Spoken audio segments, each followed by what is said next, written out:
Trumpet of the Swan, Chapter 2, The Pond.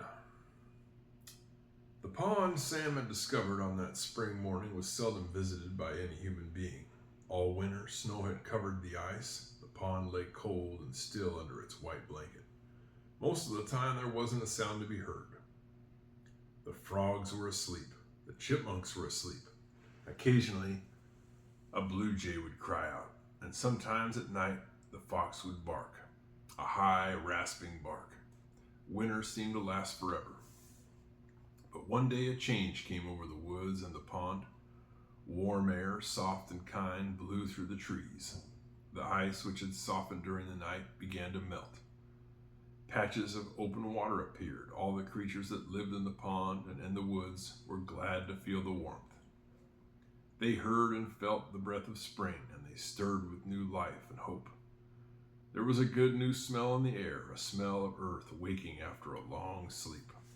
The frog, buried in the mud at the bottom of the pond, knew that spring was here. The chickadee knew and was delighted. Almost everything delights a chickadee. The vixen, dozing in her den, knew that she would soon have kits.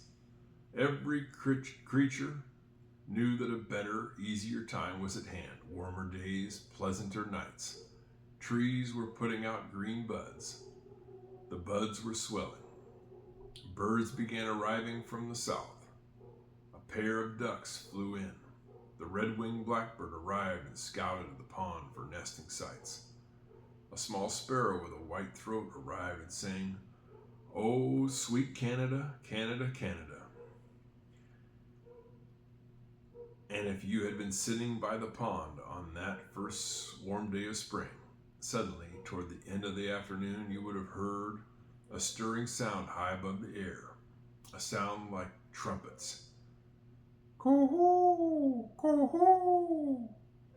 And if you had looked up, you would have seen high overhead two great white birds. They flew swiftly, their legs stretched out straight behind, their long white necks stretched out ahead, their powerful wings beating, and a steady, strong coo-hoo, coo-hoo, coo-hoo. A thrilling noise in the sky, the trumpeting of swans. When the birds spotted the pond, they began circling, looking for a place from the air. Then they glided down and came to rest in the water, folding their long wings neatly along their sides and turning their heads this way and that to study their surroundings. They were trumpeter swans, pure white birds with black bills. They had liked the looks of the swampy pond and had decided to make it their home for a while and raise a family. The two swans were tired of the long flight. They were glad to be down out of the sky.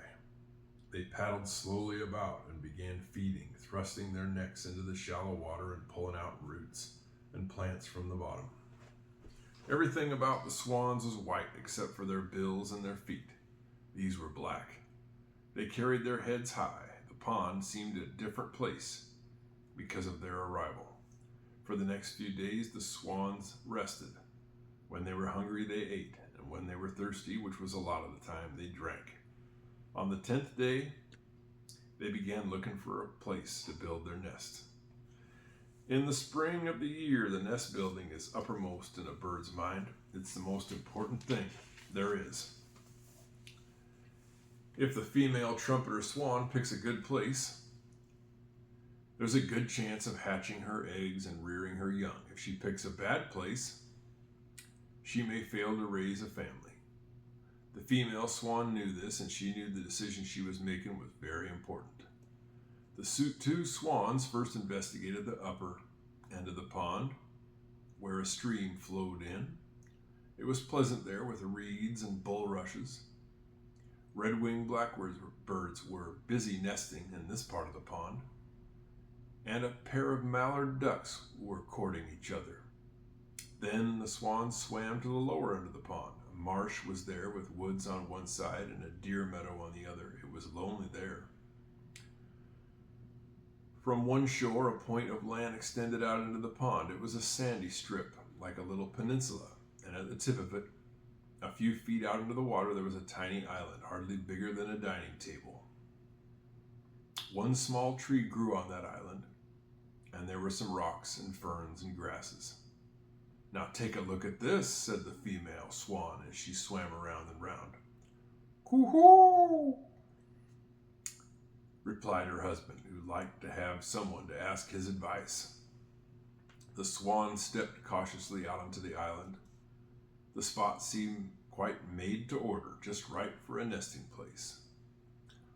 While the male swan floated close by watching, she snooped about until she found a pleasant spot on the ground. She sat down to see how it felt to be sitting right there. She decided it was the right size for her body. It was a nicely located spot, a couple of feet from the water's edge, very convenient. She turned to her husband. "What do you think?" she said. "It's an ideal location," he said. "A perfect place. And I'll tell you why it's a perfect place," he continued. "If an enemy, like a fox or a coon or a coyote or a skunk, wanted to reach this spot with murder in his heart, he'd have to enter the water and get wet. And before he could enter the water, he'd have to walk the whole length of that point of land. And by that time, we'd see him or hear him, and I would give him a hard time." The male stretched out his great wings, 8 feet from tip to tip, and gave the water a mighty beating to show his strength. This made him feel better right away.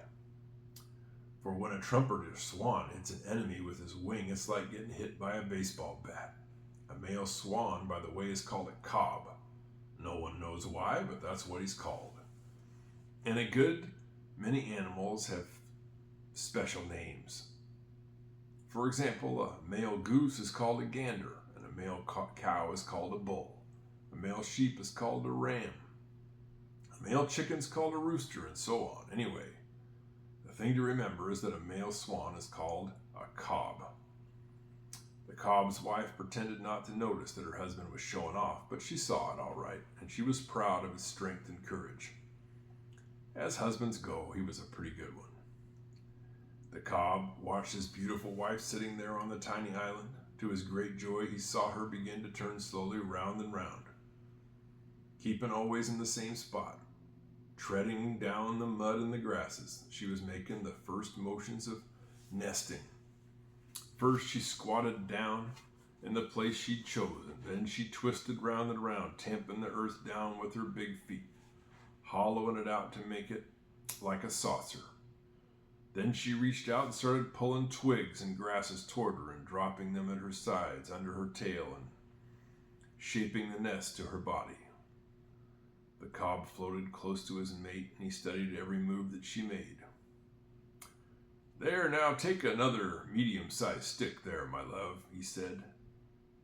And he poked her splendid, long, graceful neck as far as it would go and picked up a stick. And she poked her splendid, long, white, graceful neck as far as it would go and picked up a stick and placed it at her side. "Now get a little bit more grass," said the cob. And the female reached for grasses, for moss, for twigs, anything that was handy. And slowly, carefully, she built up the nest until she was sitting on a big grassy mound. She worked at the task for a couple of hours and then quit for the day and slid into the pond again to take a drink and have some lunch. "Well, it's a fine start," said the cob as he gazed back at the nest. "It's a perfect beginning. I don't quite know how you did it so cleverly." "Well, it all comes quite naturally," said his wife. "There's a lot of work to it, but on the whole it's pleasant." "Yes," said the cob.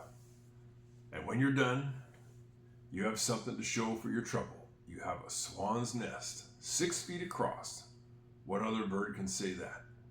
"Well," said his wife, "maybe an eagle could say that." "Yeah, maybe he could, but in that case it wouldn't be a swan's nest, it'd be an eagle's nest, and it'd be high up on some old dead tree somewhere instead of right down near the water, with all the conveniences that go with that water."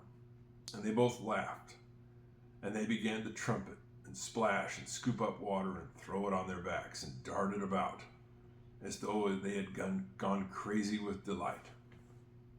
"Coo-hoo! Coo-hoo! Coo-hoo!" they cried. Every wild creature within a mile and a half of the pond heard the trumpeting of the swans. The fox heard it, and the raccoon heard it, and the skunk heard it too. And one pair of ears heard it that did not belong to a wild creature, but the swans didn't know that. End of chapter 2.